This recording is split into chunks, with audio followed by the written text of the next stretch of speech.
இருக்கக்கூடிய நம்ம இந்தியாவுல இப்படிப்பட்ட ஒரு கொடுமை வெளிநாட்டவர்களுக்கு நடந்திருக்கு.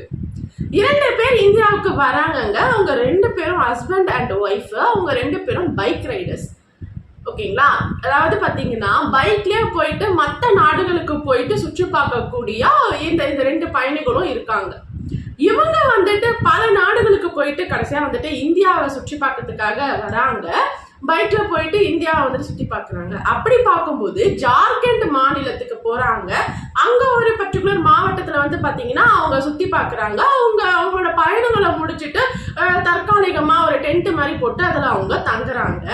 அவங்க ரெஸ்ட் எடுக்கிற அந்த சமயத்துல 7 பேர் கொண்ட ஒரு கும்பல் அவங்களோட கூடாரத்துக்குள்ள நுழைஞ்சி வன்கொடுமை, அதாவது பாலியல் வன்கொடுமை செய்யறாங்க அந்த வெளிநாட்டு பெண்மணியான அந்த பெர்னாண்டா அப்படின்ற கூடிய ஒரு பெண்ணு. அதை தடுக்கிறதுக்கு அவங்களோட ஹஸ்பண்ட் எவ்வளவு முயற்சி பண்றாங்க. ஆனா அவங்களையும் கொடுமையா தாக்கியிருக்காங்க. எப்படின்னா ஹெல்மெட், அதுக்கப்புறமா கல்லை கொண்டு தாக்கியிருக்காங்க. அந்த பெண்மணியையும் தாக்கியிருக்காங்க. கடைசியா அவங்களோட எண்ணத்தை முடிச்சுக்கிட்டு அவங்க கிட்ட இருக்கிற பணம் மற்றும் நகைகளையும் அவங்க வந்து கொள்ளையடித்து கொண்டு போயிருக்காங்க. மொழி தெரியாத ஒரு இடத்துல ஏதோ வெளிநாட்டுல அவங்க 2 பேருக்கும் இந்த ஒரு கொடுமை நடந்திருக்குன்னா அவங்களோட மனநிலை அப்ப அவங்களுக்கு எப்படி இருந்திருக்கும்னு யோசிச்சு பாருங்களேன். ரொம்ப கொடுமை இல்ல? என்ன பண்றதுன்னு தெரியாம அவங்க திகைச்சு போயிருக்காங்க. ஆனாலும் அவங்க வந்து பாத்தீங்கன்னா சேஃபா வந்துட்டு போலீஸ் கண்டப்பட்டுட்டாங்க போலீஸ் கிட்ட. ஆனா அவங்களால என்ன நடந்ததுன்னு அவங்களால சொல்ல முடியல, ஏன்னா அவங்களுக்கு மொழி தெரியல. இருந்தாலும் சரி, இவங்களுக்கு அடிபட்டு இருக்கு, முதல்ல எடுத்து போயிட்டு இவங்களை வந்துட்டு ஒரு ஹாஸ்பிட்டல்ல வந்து அவங்கள சேர்ப்போம், அதுக்கப்புறமா பார்த்துக்கலான்ட்டு சேர்க்கிறாங்க. அங்க இருக்கக்கூடிய டாக்டர்ஸ் கிட்ட வந்துட்டு அவங்க லாங்குவேஜ்ல அவங்க சொல்றாங்க. சொன்னதுக்கு அப்புறமா தான் விஷயமே வெளியே வருது. எவ்வளவு ஒரு கொடுமையான ஒரு விஷயம் பாருங்களேன். இதுக்கப்புறமா என்ன நடக்குது அப்படின்னு பாத்தீங்கன்னா உடனடியா வந்துட்டு ஜார்க்கண்ட் மாநிலம் வந்துட்டு இந்திய தூதரகத்துக்கிட்ட சொல்றாங்க. உடனே அவங்க வந்துட்டு ஸ்பெயின், அந்த பிரேசில், இவங்களுக்கு வந்து பாத்தீங்கன்னா 2 நாட்டுல வந்து குடியுரிமை இருக்கு. இது ஒரு முக்கியமான விஷயம். 2 நாடுகிட்டயுமே தகவல் சொல்றாங்க. அவங்க என்ன சொல்றாங்கன்னா நாங்க உங்களுக்கு பாதுகாப்பு வந்து எந்த வகையிலுமே உங்களுக்கு குறை இருக்காது, நாங்க கொடுக்குறோம் அப்படின்னு சொல்றாங்க. அதுக்கு இவங்க என்ன தெரியுமா சொல்றாங்க? இதுதாங்க நமக்கு வந்துட்டு ஆச்சரியமா இருக்கு.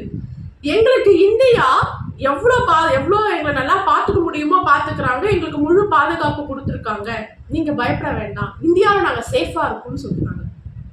எவ்வளவு பெரிய விஷயம் இது! அப்ப அவங்களுக்கு இந்தியாவை பத்தி தெரிஞ்சிருக்கு. ஆனா அவங்க என்ன தெரியுமா சொல்றாங்க? இந்தியா மேல நாங்க எந்த தப்பும் சொல்லல, எல்லா நாடுகள்லயுமே இந்த மாதிரியான சில நபர்கள் இருக்காங்க, அவங்கதான் இந்த மாதிரி எல்லாம் பண்றாங்க, மற்றபடி இந்தியாவில் நாங்க ரொம்ப சந்தோஷமா இருந்தோம் அப்படின்னு சொல்றாங்க. குறிப்பிட்ட அவங்க ஒரு வீடியோவும் அதுக்கப்புறமா வெளியிடுறாங்க. முக்கியமா சொல்ல போனா இவங்க 2 பேரும் வந்து பாத்தீங்கன்னா இன்ஸ்டா ப்ராப்ளம் சொல்லுவாங்க இல்லைங்களா, இன்ஸ்டால அவங்களோட இந்த டிராவல் வீடியோஸ் எல்லாம் வந்துட்டு அவங்க வந்து பதிவு பண்ணுவாங்க. பல லட்சக்கணக்கான ஃபாலோவர்ஸ் அவங்க இருக்காங்க. அவங்களுக்கு தான் இவங்க வந்து ஒரு வீடியோ போடுறாங்க.